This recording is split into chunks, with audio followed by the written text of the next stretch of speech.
Dallas. Why are we going out there? We all know that Cowboy fans are scared of me.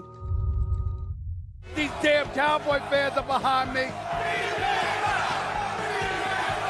Y'all remember this? I know I do. Last time the Dallas Cowboys won anything, you had an afro. There you go. What can go wrong will go wrong. You lucky I took time out of my schedule to be here. Y'all don't win nothing. When you go to history, let's go into history. Don't just go to your history. Let's go to the history. This man is working so hard, I think his health is in jeopardy. Don't worry about no damn Cowboy fans. They don't matter. I reckon we're going to have a very, very good time. First Take is coming to Big D this Friday. Join us as we kick off the NFL season in style from Texas Live, just outside Jerry's World in Arlington, Texas. DeMarcus Ware, Terrell Owens, plus many more will join us. Doors open at 7:30 a.m. Central, so come down and pack the house. Yeah, I don't see no competition. I don't see no competition. Come with us, you know we in it. You on the wrong side if you try and win. I don't see no competition. I don't see no competition. Come with us, you know we in it. You on the wrong side if you try and win. What you talking about? Joining us now is someone who certainly knows how to be successful at the running back position. Former Bronco and Redskins star Clinton Portis here with us today. What's up? Thank you for having me. Oh, I wish I could have blocked for Clinton Portis, boy. I wish you He would have made you my look job. good. Oh, he would have made me look good, boy. I wish you could have blocked for me, too. All right, well, let's move along to Jerry Jones, all right? He has indicated that the Cowboys have made some progress in their contract talks with Ezekiel Elliott, saying that he was hopeful to have the star running back available to play in Sunday's season opener. ESPN also has confirmed multiple reports that Elliott is traveling to Dallas in order to be present to sign a contract Tuesday if the sides agree to a deal. So, Clinton, does Zeke deserve to be the highest paid running back in football? Well, he does. With the expectations that's coming out of Dallas, I think you pay him. Why pretend? You know, I think you've seen the back and forth with Jerry where it's just one of those situations. We don't need Zeke in the preseason, but starting week one, he'll be on this roster. If he's flying back from Cabo right now, I expect to have a deal done. I expect to see Zeke opening week. Yeah, I don't think he deserves to be the highest paid. I think he should be one of the highest paid for a couple reasons. Number one, he's 2 years out from free agency. That's the reality, okay? So that suppresses your dollars a little bit. But he should be among the highest paid because he is, like, even though, running backs are fungible, it doesn't matter. Some guys give you such a premium over what you can replace them with that they're worth the money. I don't also think he should be the highest paid based on who's the best. I don't think Ezekiel Elliott's the best running back in football. Who is? I think Saquon Barkley is qualitatively better than everybody. Well, I think Todd Saquon- Gurley is a little better. And I'll tell you someone else. If I had to pick, Christian McCaffrey is like little Saquon Jr.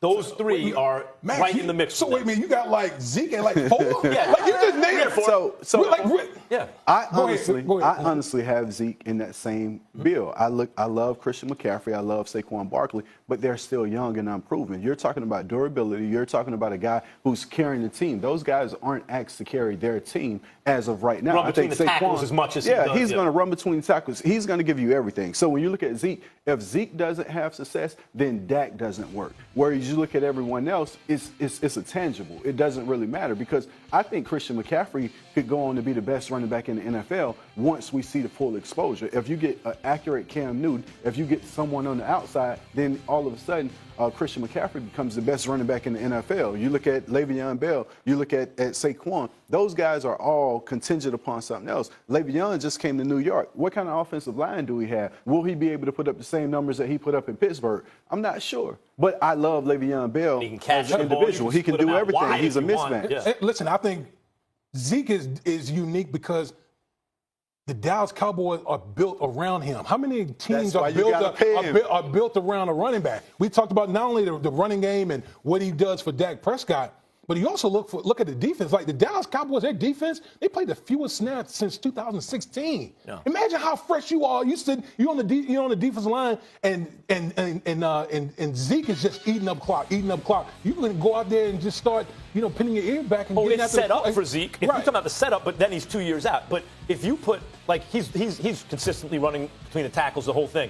But think about the tackles that Saquon Barkley is trying to run through. Now put him on the Dallas Cowboys. That's a different thing. Saquon is on the outside. He's making plays in space. You look at Zeke. Zeke does it in between the tackles. When I look at a running back, I measure a running back by the defensive coordinator. Is this game plan? Who is this game plan to stop? Is it designed to stop Amari Cooper, Dak Prescott, or Ezekiel Elliott? It's game plan to stop Ezekiel Elliott. When I get in arguments, people always say, oh, well, you could have done this. I've never had a game plan that wasn't designed to stop me. No defensive coordinator ever came into the game and said, well, we don't have to worry about 26. He's not going to beat us. Yes, he is. So that's how I look at game plans designed for Zeke. When you look at Saquon and you look at McCaffrey, you can put them in space. It's hard for a D coordinator to just set up and stop them, say, oh, we're going to put 8 men in the box, or we're going to blitz to this side and keep him in pass blocking. No, you could take Saquon, you could take McCaffrey, you can line them up at wide receiver, and they're going to give you the same performance along with Le'Veon Bell.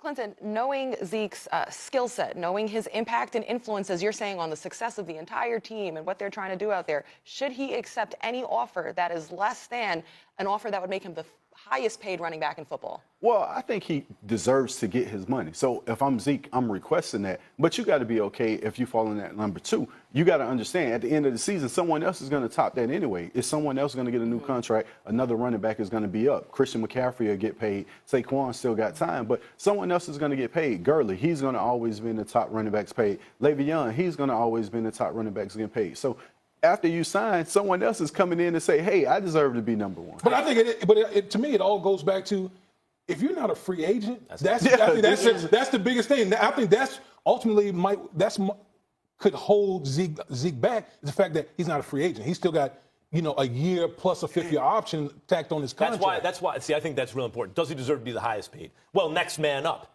Zeke's not up. He's skipping the line. So if he comes in top 3 in terms of guarantee, forget about the average annual, guaranteed money. If Zeke gets top 3 guaranteed money after a $16 million rookie deal, 2 years before he's a free agent, to me, he looks bad if he doesn't take that deal. If they put that out there, we offered him the 3rd highest guarantee for any running back, and he's not a free agent for 2 years. I think people would understand, Zeke, take the money. All right, guys, we named a lot of really talented running backs in this conversation. I want to make sure we get to you because you are a Pro Bowl back here, and we've got to get your list of the top running backs in football. All right, you got Zeke. We're talking about him. You guys said Saquon, Alvin, Christian, just name a few. So, Clinton, starting with you, who are the top 3 running backs in the NFL? Top 3 right now, and order matters.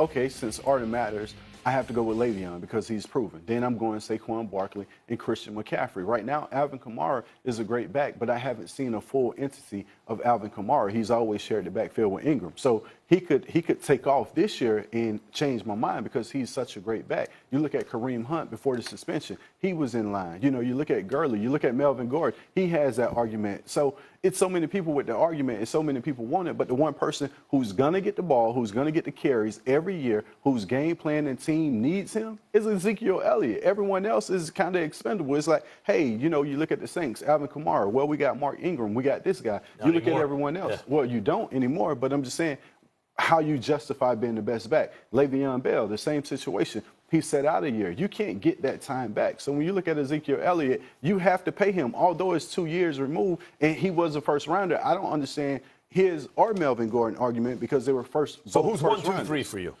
One is Zeke? No, one is Le'Veon. Le'Veon, sorry. Even with the year off. Yes. Okay, so one is Le'Veon. The year off refreshed Le'Veon. When you look at Le'Veon now, he seems focused. So I'm going Le'Veon, Barkley, and McCaffrey. I think that's a really interesting list. I can't put Le'Veon on because I haven't seen him for a year. Otherwise, he was number 1 the last time we saw him. Right. Haven't seen him for a year. I think at this moment, number 1 is Saquon. I think he's actually in a class by himself, to tell you the truth. And I don't even think he knows fully what he's doing yet, and he's already just different. 235, the fastest dude, the slipperiest dude, the best teammate type guy, the whole thing. Number 2 is Todd Gurley, who to me, when he is healthy, when he's healthy. Wait a minute, Max Smith. You're talking a guy with arthritic knee. You're right. You got to factor that in. You're right, and that's why he slipped to 9 in the draft. So I get it. When he is healthy, I like Gurley second. If you want to take him off, then I'd have Zeke. I think McCaffrey is going to be better than Zeke. But right now, for the reasons you said, Zeke is a bell cow, workhorse, between the tackles guy who you can rely on those steady returns. I'll put Zeke 2, and 3, I will take McCaffrey by this much over Kamara. Let me ask you a question. Do you get enough out of Zeke in the passing game? Because you know how the NFL is. NFL is so pass-centric. Do you maybe bump up the other guys more because they're more involved in the passing game? Yeah, well, that's why I'm bumping up the other guys, because you really can't game plan for the other guys. Le'Veon Bell can line up at wide receiver. Christian McCaffrey, Saquon Barkley, they all can line up at the receiver slot. When you look at Zeke, the one guy who's been healthy, who it's off the games he's missed is off the field situations. That's stuff you can fix. The one guy who's been durable, who's been healthy, who goes out and busts his butt, who carry a team, who carries linebackers and everything else is Ezekiel Guys Elliott. don't want to tackle. Yeah, guys don't want to tackle him, especially once he gets going. If it's late in the game, you're talking about the only back that's still getting 20 to 25 carries per game. Everyone else gets 25 touches, but it's in space. You're talking about a guy who's lining up in the I formation and coming downhill. Ezekiel So is your Elliott. argument, so it sounds like you're making two arguments there. Number one, because you have to game plan for Zeke, resources go there so other players have a chance to do things if you're concentrating resources on Zeke. And number two, he can actually, even though you're game planning, still beat you just doing what he does. Is that basically the argument? Well, he can still beat you. So my argument is I think Zeke deserves to get paid because he's the bell cow of the Dallas Cowboys. That was to the argument of saying, well, he has 2 years left. Although I have 2 years left, you don't move if I don't move. Your Super Bowl aspirations and dreams are based on Ezekiel Elliott, not Dak Prescott, not Amari Cooper. So it's perfect timing for him to get paid. But I'm not making an argument of him getting paid for being the best back in the NFL. That's all I'm saying.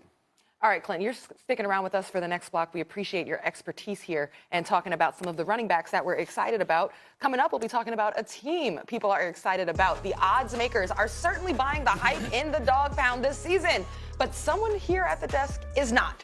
We'll tell you who wins the tough AFC North when First Take continues.